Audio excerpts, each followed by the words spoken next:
My name is Rebecca, and I've been homeless pretty much this entire year, living mostly in my car with my children. Um, I was married for a short time, and my husband decided he didn't want to deal with a child with special needs any longer, and so just decided to leave. And I had to go back to one income, which is really hard to raise kids and pay rent and all the other bills on one income. And then my job that I had didn't pay me until they sent my paycheck to a closed account. So I didn't get paid, couldn't pay my rent, couldn't prove that I was getting any money from a job, so I couldn't get a loan. So I had my 10-day pay or vacate and then an eviction notice and had to leave because I wasn't able to pay it in time. And so at that point we had to leave where we were at, and it was hotels at first because I didn't even have a car. My car that I owned was rear-ended and totaled. So I had no car for about 8 months or so, and then because I'm still married and on a car loan as a co-signer, I can't get a car loan, so I only have a vehicle. I drive for Uber, and I'm leasing the vehicle through them, and that's the only way I could get a car. I can't get a traditional car loan. All I could do was lease through Uber, which is crazy expensive. So it's a struggle to have enough money to get by.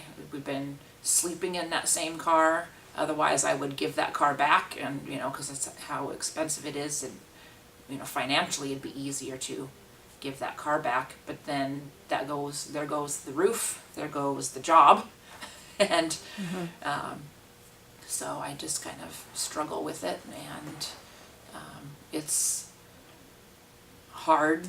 I mean, I've been a single parent for most of 13 years, but I've always worked full time. I have 2 boys. One of them actually has behavioral issues and is on disability, and so a lot of people don't want to deal with him, including landlords. So it makes it difficult. They actually tried to evict me first because of my son being too loud at night. I was like, you can't evict a child with special needs because he's too loud. I mean, you'd think I like that too, you just can't do that. And so they wanted to evict me but couldn't because for that reason alone. But then when my job messed up 3 paychecks and I couldn't pay, then they're like, oh well, now we can jump on it because that's the only reason why we can make you leave is if you can't pay. So and then it's hard, I called 211 even before I actually got evicted. I tried to get help with my bills and my rent to try to avoid the eviction, and there's very little help out there. You can get help with utilities and stuff, but you can't unless you're on specific like low-income housing programs or whatever. And when I was working full-time, I didn't qualify for any of that. You can't get any help. There just isn't anything out there. And so I got evicted anyway. Still called 211 to get a navigator to try to help with finding housing, but there's not a whole lot out there. It's really hard to find help when you work. If you have a vehicle that's acceptable, you're not sleeping on the street, so it's not as big of a deal for them to help you find something because at least you have a roof over your head. Even though a car with 3 people is a little bit I mean, I have teenagers, so it's 3 full-size people. Wow. And trying to make room in a car, and it's rough. And because I'm just a poor working single mom, and that's what created my homelessness, I have less access to services for getting assistance. There's a lot of housing, I have to get I can get maybe into low-income housing. Waiting lists are really long for all of that. people with younger kids get in first. People with bigger disabilities than my son has get helped first. I don't suffer with any kind of addiction or recovery, and so I can't get any help in any of those avenues, because there's a lot of help for that too. You know, I've DSHS, I can get food stamps, but that's it. And even that's not very much because of my earnings before the car payment, and everything through Uber it looks really good. The earnings are really good, but my take home from those earnings are sometimes a penny. So it makes it really rough. It's hard because, and unfortunately I don't have a good rental history, and so I can't just go to any old apartment and apply and get approved to get into a place. It has to be somebody willing to work with me, and then they have to have something. And then the other issue there is, I found a landlord willing to work with my rental history, but I have to have the income in order to prove I can pay the monthly rent, and there's been so many obstacles in my way for that. It's hard. There's only so much driving I can do. Can you talk about what you do for Uber? Well, right now I just do food delivery. Okay. For Uber. I can't give people rides because I You're either living have my kids with me or I just have too much stuff in the car. Yeah. And actually right now I need a new tire, and my suspension has been messed up because of the Seattle roads are so atrocious. It has just totally destroyed that, and so that makes it harder to do that too, because it's a used lease, so I don't have any maintenance that's included in that. I have to pay out of pocket for anything.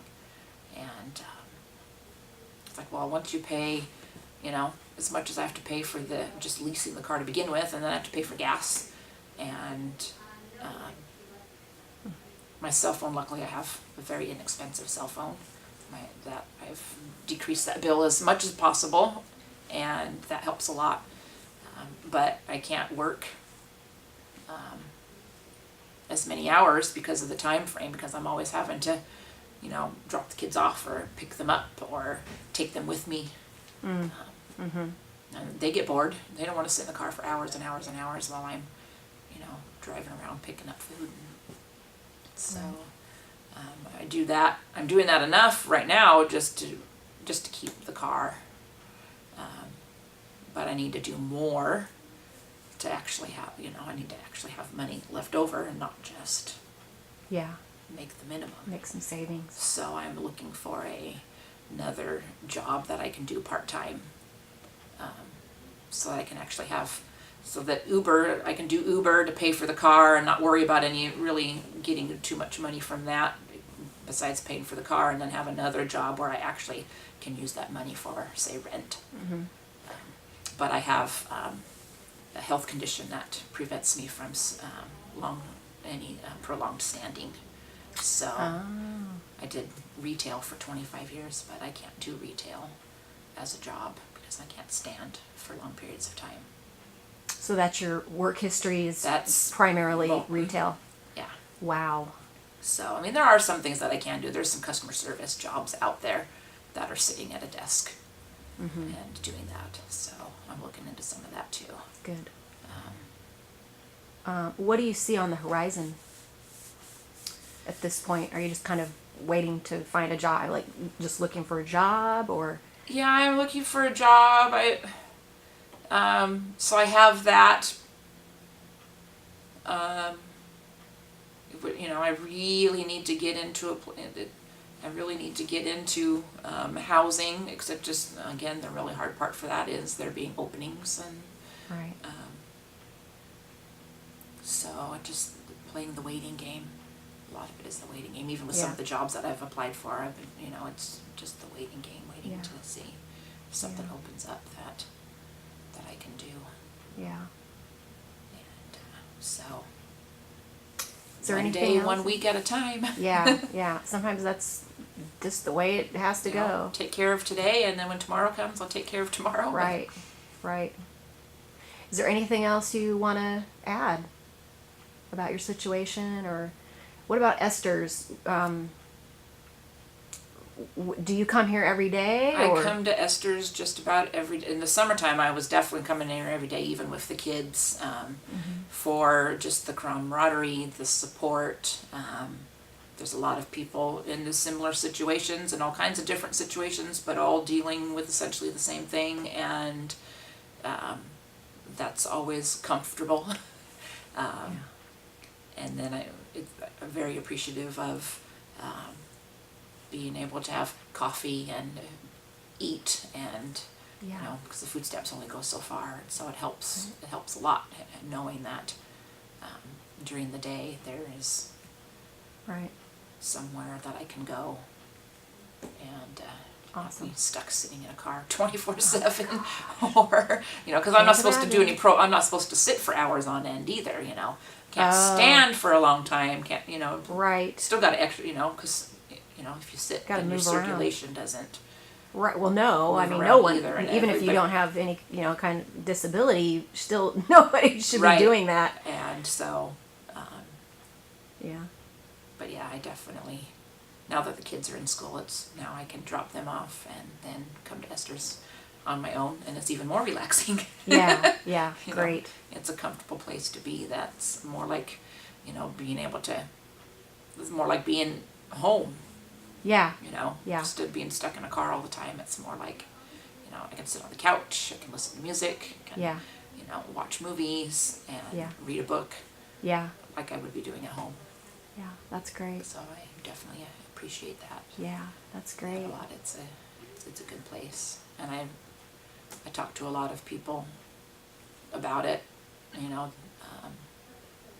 and just let them know about it, whether they, you know, need a place like Esther's, or know Know people somebody. that need a place like Right. Esther's. Yeah. You know, because I do have, you know, I don't have a lot of friends, but I do have some friends, and that's the thing too. You can't, you know, you don't always have the option of being able to stay with somebody, because a lot of times people they don't have the room, you know, or Yeah. you know, Or it's want to not- have yeah, somebody in their home that. or want to have yeah. people, you know, and it's not just me, it's me and 2 kids, so Right. it's 3 people, and that's a lot. Yeah. That's a lot. If it was just me, then that would be, you know, I could do more couch surfing. Yeah. But you can't really couch surf when it's you and 2 teenagers. Right. That's understandable. Yeah. Yeah. Okay. Thank you so much, Rebecca. You're welcome. I appreciate hearing your story and sharing it with other people too. So, Yeah, That's like, it. you know, there's many reasons that people are homeless. yeah. It has- Yeah. A lot of times it's purely financial. Yeah. Yep. Like I said, 1 paycheck away, or in your case, 3 paychecks away from, losing everything. Mm-hmm. Yeah. So that's great. Yeah. Thank you so much. You're welcome.